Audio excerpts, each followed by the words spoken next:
Dans cette vidéo, on va étudier les formules principales concernant le premier principe de la thermodynamique et ses applications. Et je commence par grand 1, chaleur, la chaleur Q. Donc, il y a trois formes, il y a trois équations pour la chaleur. Ça dépend des variables que vous utilisez. Soit TV, soit TP, soit PV ou VP. Donc, il faut les apprendre par cœur. Et j'en donne la quantité infinitésimale. Donc, une petite quantité delta Q, elle est égale à CVDT plus LdV. Ça, c'est le résumé du cours. Vous avez déjà vu ceci. Ou bien, delta Q égale CPDT plus HDP. Ou bien, delta Q égale lambda dV plus mu dP. Avec les coefficients L et H, ils sont définis de cette manière. L égale T, la dérivée partielle de P par rapport à la température à volume constant. La constante H est égale à moins la température du système thermodynamique étudié fois la dérivée partielle du volume par rapport à la température à pression constante. Donc voilà, il faut mettre ça en tête. Voici pour la chaleur. Remarque, CV, CP, ils prennent le nom de chaleur massique si ils sont exprimés en calories grammes moins 1, degré moins 1. Donc, si vous avez des masses, grammes, donc si vous avez grammes moins 1, le CV ou le CP s'appelle chaleur massique. Il y a la masse. CV, CP prennent le nom de chaleur molaire s'il s'agit de mol, c'est-à-dire on utilise N. Donc, soit on utilise M, la masse, ou bien N mol. Faites attention aux unités. Ça y est. Pour 1, c'est-à-dire la chaleur massique. Si vous avez une masse M, pas seulement 1 gramme, une masse quelconque, donc delta Q en général, ça s'écrit M CVDT plus LdV. N'oubliez pas le M. Tout à l'heure, dans le paragraphe 1, ici, j'ai travaillé pour 1 mol ou pour 1 gramme. Ici, pour M grammes. C'est très important. Le N ne le touchez pas. La même chose pour delta Q, M égale CPDT plus HDP. Donc, si vous avez une unité, 1 mol ou 1 gramme, donc vous utilisez CVDT.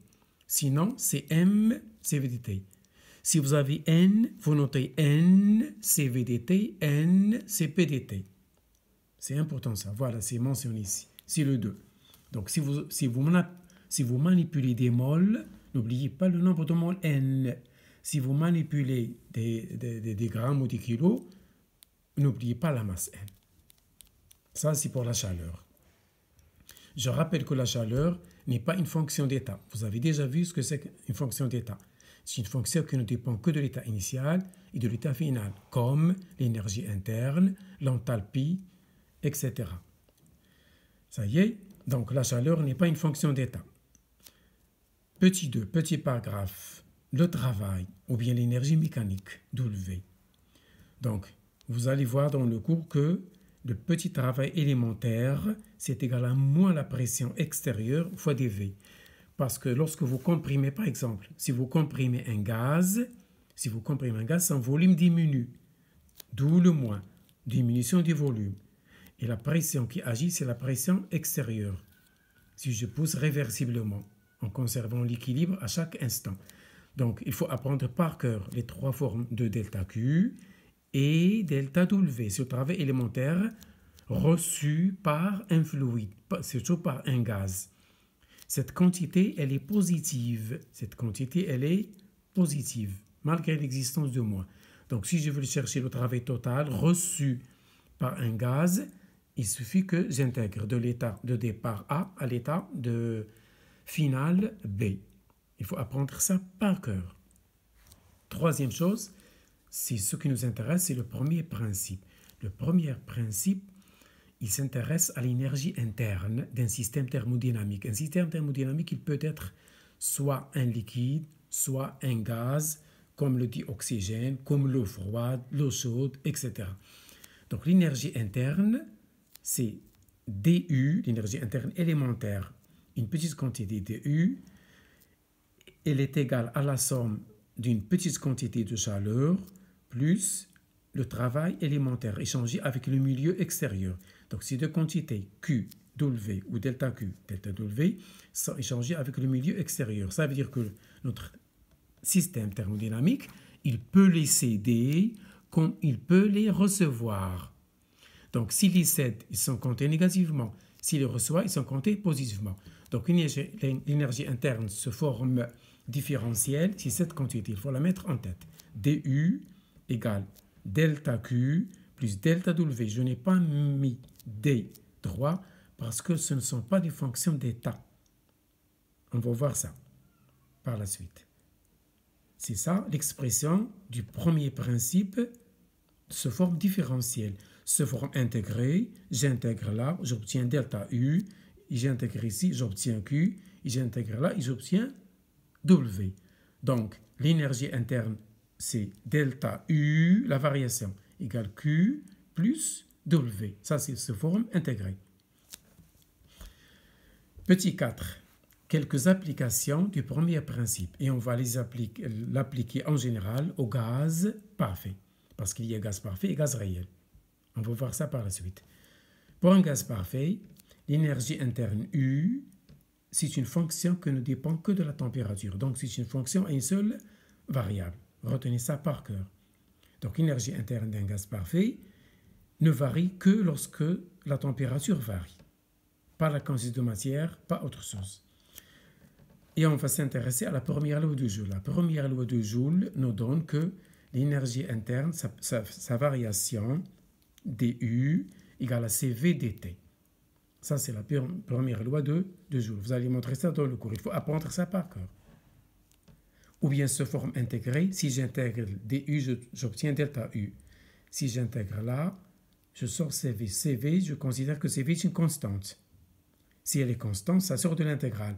Et l'intégrale de dt de l'état 1 et l'état 2, c'est T2 moins T1. Donc, c'est se forme infinitésimale qui se forme intégrée. Ça, c'est la première loi de Joule. C'est dU égale CV dt. Apprenez ça par cœur. Ensuite, deuxième loi de Joule. Elle s'intéresse à l'enthalpie H. Qu'est-ce que c'est que l'enthalpie par définition H? Par définition, c'est l'énergie interne plus le produit PV. C'est ça l'enthalpie H. C'est une énergie. Elle est en Joule. Joule, Joule, le produit Joule. Ou bien calorie, calorie, le produit calorie. Donc l'enthalpie H par définition, c'est une fonction d'état, c'est égal à U plus PV. C'est ça l'enthalpie par définition. Deuxième loi de Joule, vous allez montrer que dH, une petite variation, dH est égal à CP dt. Tout à l'heure, c'était dU égale CV dt. C'est la première loi. Maintenant, la deuxième loi de Joule, elle concerne l'enthalpie. dH égale CP dt. C'est sous forme différentielle, sous forme intégrée. Il suffit que j'intègre, j'obtiens delta H égale CP T2 moins T1. Ici, CP est considéré comme constante. Remarque, toute détente à énergie interne constante s'appelle détente de Joule. Détente, c'est-à-dire le volume augmente. C'est-à-dire vous comprimez un système, ensuite vous diminuez la pression. Que fait le système? Il se détend. Donc, une détente à enthalpie H constante est dite détente de Joule-Thomson. Donc, il y a deux détentes. Joule, l'énergie interne constante. Joule-Thomson, l'enthalpie constante. Il faut apprendre ça par cœur. Voici quelques phénomènes, quelques transformations sous forme graphique. Le diagramme que vous utilisez souvent, c'est PV en YP en XV. Ça s'appelle le diagramme de Clapeyron. Le diagramme de M. Clapeyron. Vous allez voir ça dans le cours. Moi, je m'intéresse à l'essentiel. Donc, qu'est-ce que c'est qu'une détente? C'est lorsque le volume augmente. Donc voilà, si j'ai une transformation du diagramme PV de A vers B, remarquez que je passe du volume VA au volume VB. Le volume augmente. C'est une détente.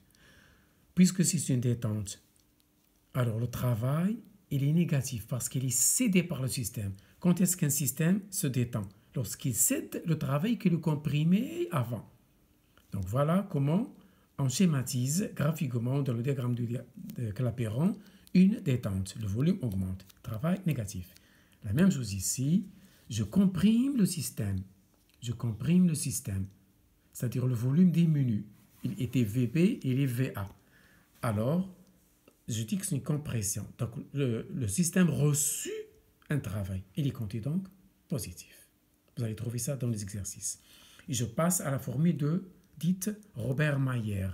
Pour un gaz parfait, vous allez montrer que la chaleur massique Cp moins la chaleur massique Cv, c'est égal à R, la constante du gaz parfait. C'est important. Ça, c'est pour une mole. Attention, c'est pour une mole. Si vous avez n mol, vous divisez le grand R par la masse molaire du gaz étudié. Ça y est, pour une mole, c'est R. Pour n mol, vous divisez le grand R par grand M, la masse molaire. Le rapport, c'est toujours CP-CV, qu'il s'agisse de 1 mol ou n mol. Il faut l'apprendre par cœur. C'est 1,4 pour un gaz diatomique. Retenez cette valeur. Le rapport gamma Cp sur Cv, on l'appelle gamma. C'est 1,4 pour un gaz diatomique. Donc, ce système de ces deux équations nous donne Cp égale ceci et Cv égale cela. Donc, Cp, c'est gamma R sur gamma moins 1. Cv, c'est R sur gamma moins 1.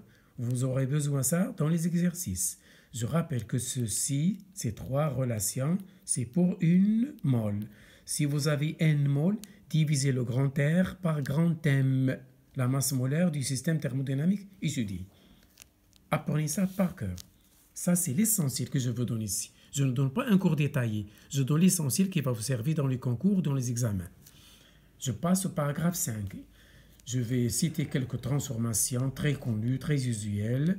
Donc, si vous avez une transformation isotherme, c'est-à-dire à température constante, alors le produit PV reste constant. C'est-à-dire P1V1 égale P2V2.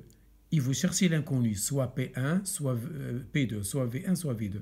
PV égale constant signifie que P1V1 égale P2V2 égale P3V3, etc. Ça, c'est pour une transformation isotherme. Produit PV égale constant, toujours. Rappelez-vous la loi, l'équation d'état d'un gaz parfait. PV égale nRT. N constante, R constante. Si T est constante, alors le PV reste constant. Je passe à la deuxième transformation. Elle est dite adiabatique. Si vous avez une transformation adiabatique irréversible, c'est-à-dire à chaque instant, elle est considérée en équilibre. C'est ça ce que veut dire réversible. À chaque instant, elle est presque en équilibre. Elle évolue à vitesse constante. Alors, si vous avez adiabatique irréversible, retenez ces trois relations. Elles sont très importantes. Le produit PV gamma est constant, ou bien le produit TV gamma moins 1 est constant, ou bien le produit T gamma P1 moins gamma est constant. Ça, c'est pour adiabatique irréversible. Une transformation isocore, elle se fait à volume constant. Une transformation isobar, elle se fait à pression constante. On va voir par la suite quelques applications. Voilà pour aujourd'hui.